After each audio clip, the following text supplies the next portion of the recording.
Hello and welcome to Season 2 of the Coming Down to Earth with Spirit podcast with me, David Hale.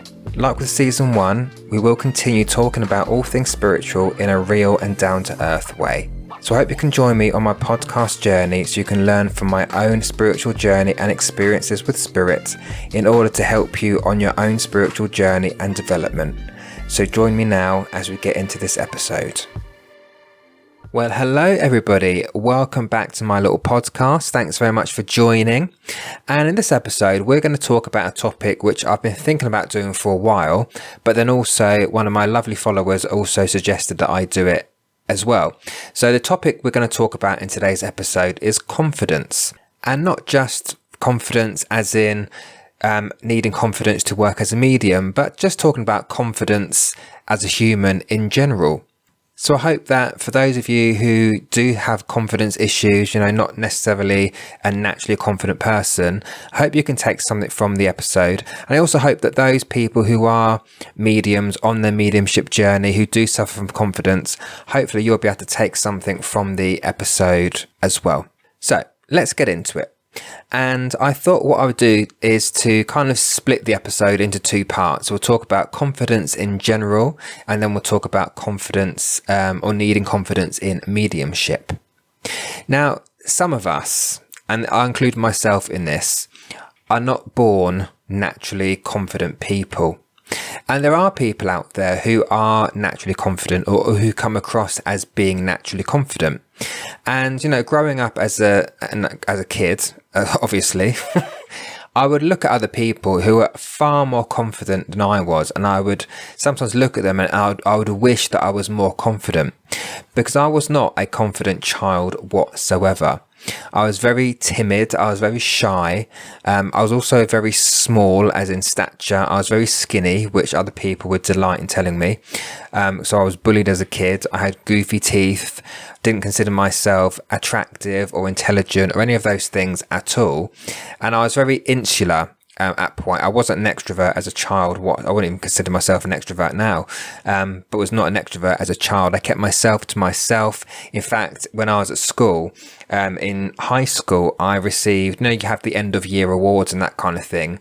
I received an award from my form tutor for being the student who he had the most pleasure in teaching, which is nice because I paid attention, I did as I was told, but also because I didn't draw attention to myself. I wasn't one of those kids in my class who would be, oh, look at me, all the lads or that kind of thing. And so, yeah, I won an award for that.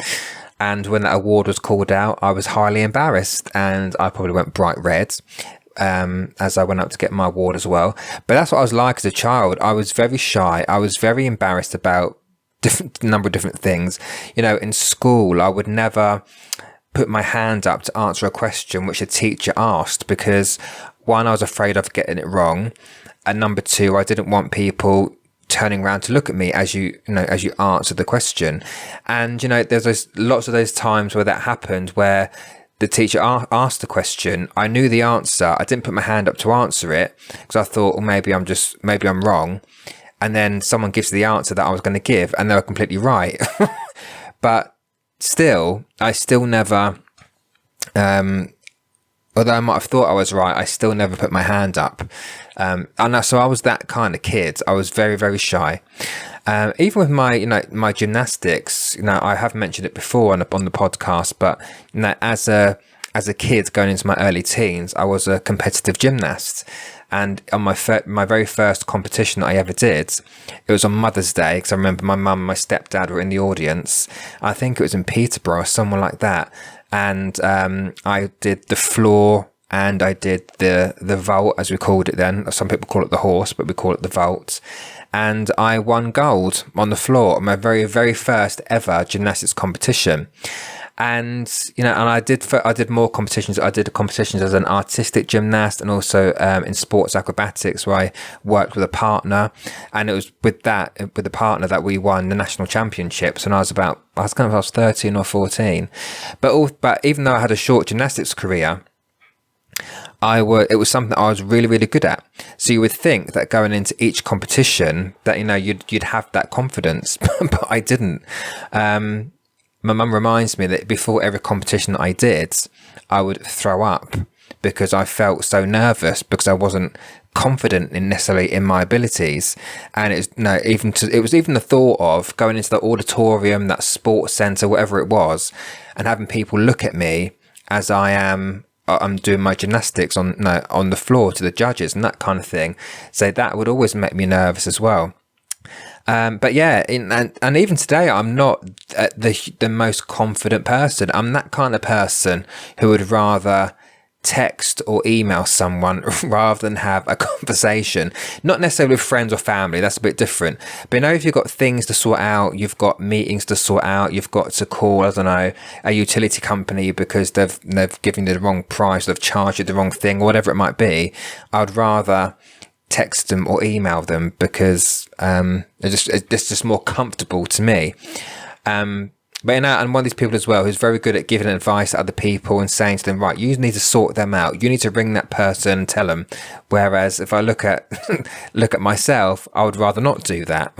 So we're always very good at telling other people, aren't we? You should do this, do that, sort them out. Don't take no shit from them. Blah, blah, blah, blah, blah. But when it comes to us having to deal with those things, like, God, I'd rather step back away from it. But I think it's just one of those things that you have to learn, because I don't necessarily think that everyone is although I said at the beginning, some people are naturally confident, and they are, and I've seen it throughout my life through school and different workplaces that I've worked in. There are people who are naturally confident who will get on that phone and have those conversations or talk to those people face to face and all that business.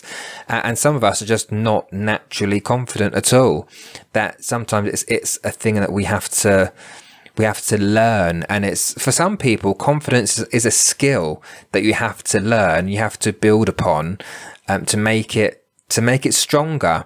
But I think when you're not a naturally confident person, I think, throughout your whole life, you can get, as old as you like. I do feel like sometimes those confidence issues are still going to be there. They're not just going to magically disappear with the older we get. But I have found that with the older that I've got, I've definitely become more confident. And I think you get to a certain age as well where you think, do you know what? Fuck this. I can't. No, I need to deal with this. I'm not taking that person's shit. Some people, I need to have the confidence to say to them, look, you're pissing me off here because you're acting this way, that way. Or, if you in a workplace, if you've got to have a conversation with someone in like a business meeting, that you need to learn to go, and you know what, I can't just sit here with my mouth shut. If I've got something to say, I need to say it. But that was always feedback that I got, even when I was working for a company that I worked for 12 years. I was part of upper management, or senior management, I should say. And in meetings, although I had something to say, I didn't want to say it because you had all these people who I felt were more intelligent than I was, who would have all these business ideas and all this. I'm not very business minded, to be perfectly honest. I'm not into data and figures and numbers and KPIs. That's just not me as a I'm more about people rather than bloody numbers. And so it never really resonated with me, if you like. But that was always my feedback from my manager, was that I'd like you to be more vocal in meetings, and why are you so shy for? Why you're not speaking up or whatever. But it's just a confidence thing. So it does still affect me. And you do think, how can I become more confident? Because sometimes I get my own nerves for not dealing with things straight away because I'm trying to build up the confidence to do them. And I'm just talking about life stuff here, not mediumship, but life stuff. And I get my own nerves. But when I think about it, there's no magic formula to becoming more confident. Again, like I said at the beginning, I think with age and experience, you do become more confident, and sometimes you have to go through uncomfortable experiences to know that if it does happen again next time, you then have the experience to deal with it because you could deal with it last time. So I think experience is really important, and not shying away from doing things. I think sometimes for me, I not operate better, but when I'm thrown in the deep end of something, I've got no choice but to deal with it. And I think that also builds confidence as well, because you think, okay, I've had no time to prepare for this, but I've done it because I've just been thrown into doing it. And for me personally, sometimes that's what I need, is that just little push or kick up the arse, basically, to do something which takes me out the comfort zone and get things done, experience new things.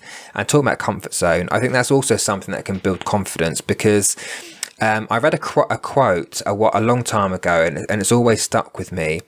And it says, "A comfort zone is a beautiful place to be, but nothing ever grows there." And I think that's such a true statement, because when we do live in our bubble and we do live in our comfort zone, we never step out of it, we're never going to learn anything new or face new experiences. And we need to learn to do that, because those new experiences and those things that we're a little bit afraid of doing, it's those things that we learn and we grow from. And that's what we can learn to gain more confidence from, because they are things that we're not necessarily comfortable with us. They're not necessarily naturally comfortable for us. But actually, if we face it and do it and then look back at it, we can go, "Oh, look what I did. That's not something I'd usually do, but look, I did it." And that can only push you forwards and start building on that confidence. But as I say, it's a work in progress for a lot of people, including myself, that, there isn't a magic pill you can swallow to become more confident. There's not a magic formula or anything like that. I think it is just sometimes facing your fear. And as I've said before in a previous episode, is that we can't work or live on a fear vibration, because fear stops us doing things. And there could be a lot of things out there that you've wanted to do for such a long time, but you don't dare do them because you're fearful that they either won't work out or it's not going to be as pleasant an experience as you want it to be. But as we all say, if you don't try, you don't know. So it's just sometimes pushing ourselves outside of that comfort zone and just doing things that, again, we might feel uncomfortable with at first, but once you do it, you can then give yourself a pat on the back and go, "Well, do you know what? I did that, good for me." Do you know what I mean? And big yourself up a little bit to give you that confidence. But I say, it's not an easy thing to do. It is a process for a lot of people, but all I can say is just keep going. Keep learning, keep being open to new experiences, because if you don't do those new things, you're not going to be able to face those certain fears and grow with it. Do you know what I mean? So keep it going, people. And when you do something that is out of your comfort zone, it's okay to give yourself a pat on the back. It's not an ego thing. It's not an arrogant thing. It's a well done thing. Give yourself that credit for doing it. Allow yourself to feel that you've done something that you can call an achievement. Whatever it might be a small little thing.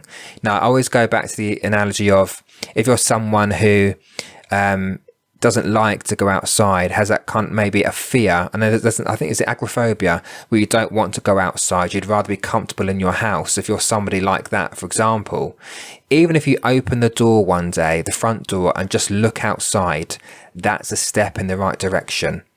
The next week, you might open the front door and put 1 foot over the threshold. That's an achievement.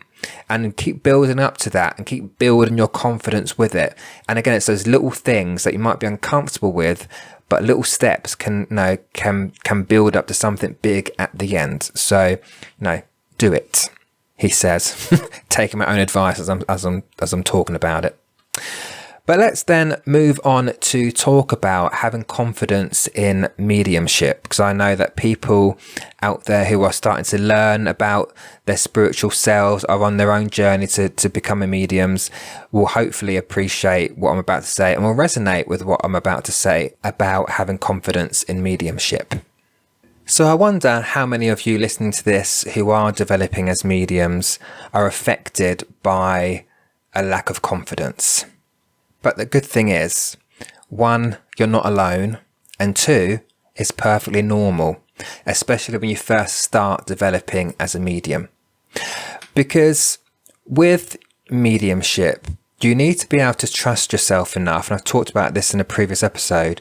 You have to be confident enough to trust yourself enough to know that what you're receiving is from spirit and not from your logical mind.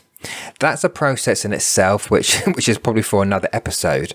But we have to have the confidence in our own ability, in our own skill set as mediums, or indeed psychics, because the work we do is a bit mad, really, isn't it? It's a bit mad that we can say that we do communicate with the spirit world. We're talking to, inverted commas, dead people.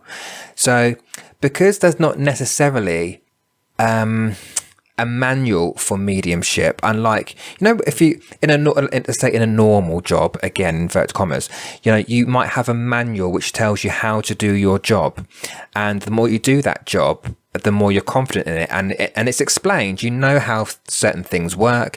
You know how, if I go back to data, which I mentioned earlier on, you know how KPIs work. You know how that works. You know how the system works, and it's all logical and easily explained. Whereas mediumship, it's not a logical thing. And I know for myself, when I first started developing, because although it was working, the mediumship, I didn't necessarily understand, and we still don't necessarily understand it all now, of how it works or why it works that way. So when there's something that you're doing which can't be explained, that in itself can affect your confidence, because you do question, am I really doing it? Do I really have that connection? Am I really able to help people by doing what I'm doing? Because what I'm doing, I don't know how it works. So sometimes it's like a vicious cycle where you don't know how it works. So then you don't know, are you really doing it? So then you don't trust yourself enough, or have the confidence enough to say what you're feeling, seeing, hearing, or whatever. So almost like this cycle that goes round and round and round and round. But you have to get to a point at some time where you go, no, I am doing it. I can do it. And just allow yourself to accept what you're doing, which can then in turn sometimes, increase that confidence. But again, it is a working process for a lot of us. And it's taken me a long time to really build up the confidence to do what I'm doing, and to trust myself, and to not allow the skeptics, cynics, or anyone else to tell me otherwise. So it's just about, building that confidence. And that comes with experience and time. And I think, again, I've said this in a previous episode, but I think sometimes when you are developing as a medium, people want to learn all about it now. They want to do a 6-week course and then call themselves a medium. And that's not the case. Mediumship is a process, the journey, and that's what it is. It's a journey. It's a journey of learning your craft. It's a journey of building that trust with spirit. It's a journey of building that confidence within yourself. And again, I think if you're not a naturally confident person, it can take a while to build, but also it's always going to be there. And I say that because I still to this day, if I do if I'm booked to do a particular one-to-one private reading, I still get butterflies through nerves, because I want to be able to do my best. I want the person sat in front of me to get what they need out of the reading. So I still suffer from nerves from that point of view. And as I've said before as well, that I'm into my 7th year of doing this, and obviously still learning and growing and developing and all that kind of stuff. And and when I first started learning, I wasn't learning or developing to be a platform medium. I was learning just to be a medium to help people. I wasn't saying to myself, right, in 4 years' time or 5 years' time, I'm going to be on that platform or on that stage. I hoped it would be there one day, but it's not what I was necessarily working towards. And I don't know about you, for anyone here that is developing, to go onto the platform, the thought of it it just made me nervous. And some people are going through that now. Just the thought of being on platform, you want to shit yourself, right? Because it's that thing of, oh my God, I've got to get up there, have loads of people looking at me. I've got to trust myself and have the confidence that I can do it, and spirit are going to come through and all that business. So, yeah, I'm still going through that a little bit now with platform work. So although I've done a lot of online platform demonstrations on Zoom, going to a physical church or a center or whatever to do a demonstration, I still get very nervous. I think I've done 3 I've done 3 physical platform demonstrations up to this point, and I've got some a few more actually coming up this year. And the last one I did as a solo. The first 2 I did as a duo. My last one I did was as a solo demonstration. It was a service at a spiritual centre. Although that went really, really well and people loved it, and I've been booked again for next year, I still think of the next one coming up, and I'm like, oh my God. What if I can't do it? And I get all those things going in my mind. It's that imposter syndrome, isn't it? Like, oh no, you're not good enough, and maybe what if that doesn't happen? What if that don't work out? And you always go through those negative things in the mind. What if spirit don't show up on that particular demonstration? What if my connection is really shit that day? And you go through all those things. And I think sometimes we have to give ourselves a mental telling off, right? And I heard RuPaul, just to bring him into the conversation, for whatever reason. I was watching one of the Drag Race episodes, and because RuPaul talks about that he still suffers from that inner saboteur, as he calls it, that inner voice which says, no, you can't do it, you're not good enough, and all this business. And he said something which I thought was a really good idea. So I want to pass it on to you. So when you hear that imposter say to you, you can't do it, you're not good enough, turn that imposter into a real person in your head and give them a name. Let's use Bob for argument's sake, just for this example. So you've heard that said to you, and you say to it, okay, Bob, to acknowledge it. Okay, Bob, I'm hearing what you're saying, but fuck off. And treat it like a person who is trying to tell you in your ear that you're not good enough. Because you would do it to anybody here. If you had a family member or friend which said to you, well, some of you will do it, some of you might not, who said to you, man, you can't do this, you ain't good enough to do that. Are you going to stand there and take it from a physical being? Probably not. So why are you going to take it from this imposter that's in your mind telling you you're not good enough? Don't. So again, hear it, acknowledge it. Thank you, Bob. I've heard what you said. Now piss off and get rid of those thoughts out of your head. And it can take some practice, because for some people it's not as easy as just telling those thoughts to go away. It can take work, but that's one way of getting rid of those negative thoughts and those negative thoughts that affect your confidence. It's just acknowledging it and telling it, look, I know it's there. I'm not always going to be able to magically get rid of those thoughts. It's probably going to happen every time I do something like this, but I need to find a way to acknowledge it and tell it to go away so I can get on with what I need to do. Now, for some people, it's going to be really easy. Some people, it's not going to be so easy. But it's doing these little things that are going to help you to keep your mind on track and to keep you feeling at least a little bit confident and in control. Because I think when we do lose our confidence, we do lose a little bit of control. So, for example, in the past, especially when I've been particularly nervous about doing something. So, for example, in one of my previous jobs, I had to do some public speaking. I had to stand up in front of large groups of people and deliver data or deliver a company update or whatever. I know when I get nervous, I lose my words, I lose my train of thought, and you kind of lose that sense of speech because you're trying to find the words, but because you're so nervous about doing it, it then affects you. At least it does me anyway. So that can't continue with everything I do, especially when it comes to like doing demonstrations, doing platform work now. When I have to deliver a opening prayer, maybe a reading, and then an address, as well as the mediumship. You need to find that way of going, do you know what? Bugger what I'm hearing in my head. I can do it, otherwise I wouldn't be doing it. I've got this skill for a reason, but it's also a skill that can become better, that I can build upon. And it's that word, isn't it? It's that we all know, it's a bit of a cliche, but it's getting rid of the word can't and saying, no, I can, and all those kind of things. So sometimes you just have to try different things which are going to help us build that confidence. But again, as I said, I keep saying, but like a parrot, keep repeating it. But now you build confidence in mediumship through experience and through time. There are some mediums out there who are naturally confident. That's great, but that's not what it is like, what it's like for everybody.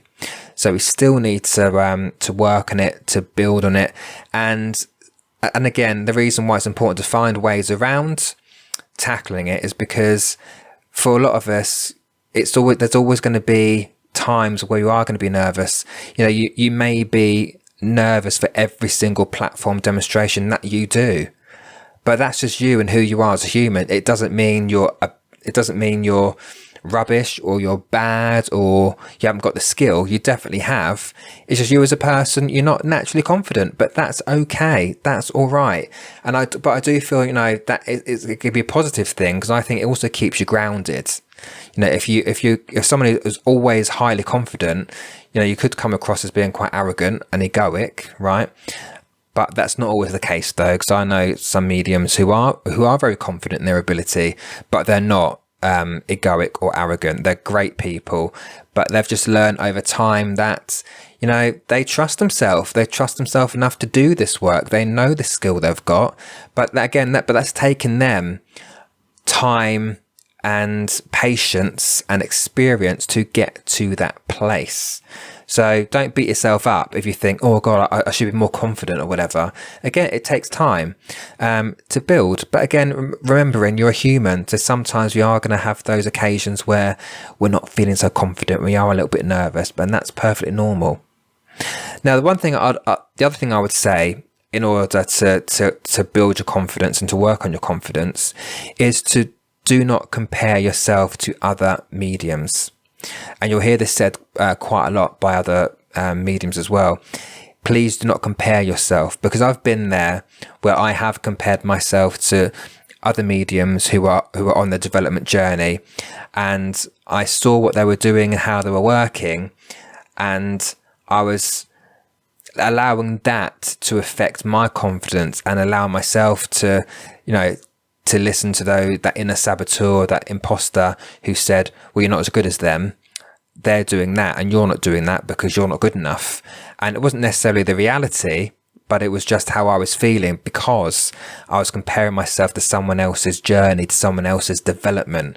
So I've learnt very quickly not to compare myself to other people, but still, I still have to give myself that slap on the wrist sometimes if I look at someone and go, well, how come they're doing that and I'm not? Is it because I'm not good enough, or people don't see that same skill within me? So I give myself that slap and say, no, shut up. You're on your own journey. And that's the thing. You can follow the journey of other mediums, right? Whether you watch them on YouTube or whether you follow them around the country watching their demonstrations or whatever. So yes, you can follow their journey, but remember, their journey is not yours. You are on your own path and you are doing what you're meant to be doing at this particular time. And it's also something I speak from experience there, because I've been told that many a time by other mediums that I've had readings from, and it's very true. Your own guide, your spirit guide team, they know what path you need to be on at what particular moment they think you should be on it. Right? We think that we need a certain path. We think we need to be quicker with this, quicker with that. I should be there now, and all that kind of business. But if you actually follow your instincts and you listen to your guides, you'll come to understand that what you're doing at this particular time is the right thing for you. And if I look at my own journey with my mediumship development, as I've said in a previous episode, I can be quite impatient by nature, right? And when I first started learning, I don't want to say I was impatient. I don't think it was that. I think it was more, the more I learned, the more I wanted to know, because I was finally doing something that I was genuinely passionate about, interested in, and I found myself I was actually quite good at it as well. And because of all those things, I naturally wanted to learn more, learn a bit faster, and I was told many a time by other mediums, not mediums who developed me, but other mediums through readings that I had. I said, slow down, it's not a race. You will learn as much as you need to learn in the time that you've got, right? And obviously the learning also never stops with mediumship either. And again, it wasn't because I was developing to be a platform medium. Like I've said before, I was just developing to be a medium, full stop. It wasn't, oh, I'm going to get on that stage by that point. I'm going to get on that platform by that point. It was none of that. Although it was something in my mind, a goal for me to achieve at some point. Although, as I said before, thinking about it, getting on platform could bring you out in hives, right? And so I was taking down different paths, different avenues of learning, and I now look back. Now I'm actually doing the platform work. I can now look back at it and go, I was sent down that path, and I went through those avenues because they have all led to this point in my life now. This year has been a year for me for getting myself out there onto the platform, getting my name out there a little bit more. But had I not have gone down the avenues that I did prior to this, I probably wouldn't be where I am now, because all my hard work, dedication, commitment, practice has all led to what I'm doing now this year, which is, again, going out there, being booked for platform work and stuff like that, which, I still look at it and go, am I really doing platform work? Even when I did my previous solo demonstration at Spiritual Center, before I actually left the house to get in the car to drive there, I said to myself, what am I doing? I wasn't doing it, saying it in a negative way. I was kind of giggling to myself, that nervous excitement, saying to myself, what am I doing? Am I really doing this? Am I really going to stand up in front of a load of people by myself and deliver a service? And I don't think that will ever leave me. I think even with the next one that I'm going to do, I'm still going to be thinking the same thing. How I'm finally doing this. I'm finally doing this work. So it is all a bit strange. But again, I just think that, the more that I do, the more confident I'll become. And that's the same for anybody listening. The more you do, the more you practice, the more you develop, the more you experience, your confidence will grow with mediumship as well. But it's important, and I've learned this as well, is not to knock yourself. It's not to be down on yourself or beat yourself up for not feeling particularly confident in a certain setting, whether it be, you're getting ready to do a demonstration, whether it be you're getting ready to do a private one-to-one, whatever it might be. We are still going to not suffer, that's a bit of a strong word, but a bit of a dramatic word, isn't it? You're still going to feel the effects sometimes of being unconfident. But again, it's all right, because we're human, and it happens. But I think I'm going to shut up there, because I've rabbited on long enough at you. But I sincerely hope that what I've talked about does help people to understand that you're not alone, but that it does get easier. It's not always going to be as it is at the moment, right? You're always going to constantly learn and develop and grow, and things will change. My mediumship now is very different to what it was 7 years ago. It's not the same, because again, we experience more, we grow more in our confidence and our trust with spirit. So you just got to keep it going and be good to yourself while you're doing it. But once again, as always, thank you very much for listening, and please look after yourself, and I'll speak to you soon. Well, there you have it. That's the end of this episode. I hope you enjoyed what you heard and you found it interesting. There are plenty more episodes to come, so stay tuned, and I'll speak to you all soon.